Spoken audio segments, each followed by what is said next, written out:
A year ago, walking across campus at 440 pounds felt like a public execution. I was the guy who would scout out lecture halls a day early just to see if there was a single chair I could physically fit into without causing a scene. Today, I stepped on the scale before heading to class and saw 308 pounds. I've officially dropped 132 pounds, and for the first time since elementary school, I'm finally standing tall. I'm posting this here because I know how many people are hiding on campus, drowning in stress and dynamic weight issues. If you're ready to reclaim your life, hit follow. And if you're currently stuck in that dark place, drop a comment. I'll be in the replies between my classes today to help out. 12 months ago, my mornings didn't start with studying. They started with survival. Just getting out of bed to walk over to the sink and wash my face felt like a grueling chore. My ankles throbbed, my lower back was on fire, and I'd sit on the edge of my mattress for 15 minutes just building up the courage to stand up. I was completely suffocated by my own body, but I found a way to completely flip the script. My name's Ryan. Growing up, my weight was always chalked up to family traits.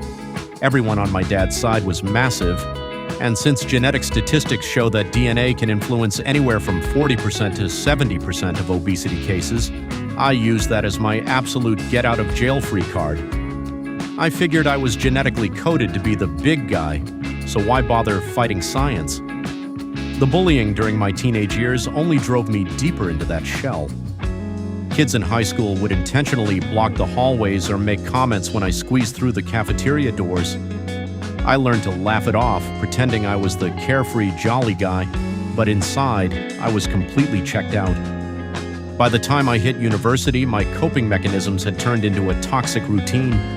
The sheer stress of academic pressure and social anxiety turned me into a professional at stress eating. I'd spend hours at the library pretending to study, but my backpack was secretly loaded with fast food and gas station junk. I'd eat in isolated corners of the campus basement, completely ashamed of my habits. The worse the academic stress got, the more I ate, creating a vicious cycle that left me heavy, exhausted, and feeling like a background character in my own youth. My rock bottom didn't happen at a gym or during a medical checkup. It happened during my sophomore fall midterms. I walked into an old crowded auditorium and realized the only open seats left were those tiny attached wooden desks from the 1970s. I tried to squeeze into one, and the desk literally wedged against my stomach so tightly that I couldn't breathe properly. When I tried to adjust, the entire row of desks creaked violently, and the girl next to me let out a loud gasp. The professor stopped talking and looked right at me.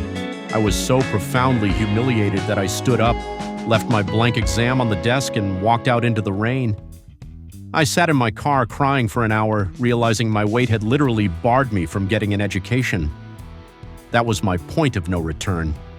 I didn't rush into a crazy, unsustainable fad diet. I decided to treat my body with the same discipline I was supposed to be giving my studies. I cut out the late-night vending machine runs, stopped eating my feelings, and committed to dedicated workouts, starting with walking laps around the empty campus track at midnight so nobody could see me. I quickly learned that weight loss is 80% mental warfare.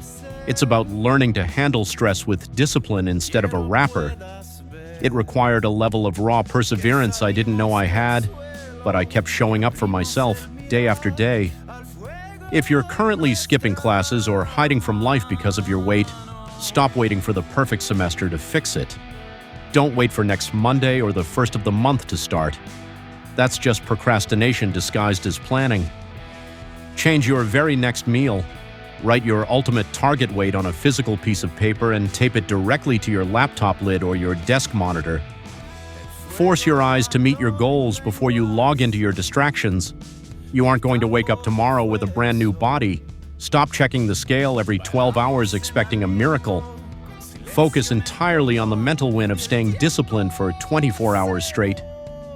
The physical results are just a side effect of consistent daily choices. I'm 132 pounds down. I can sit comfortably in any lecture hall on campus, and I'm finally actively participating in my own life. This journey is far from over.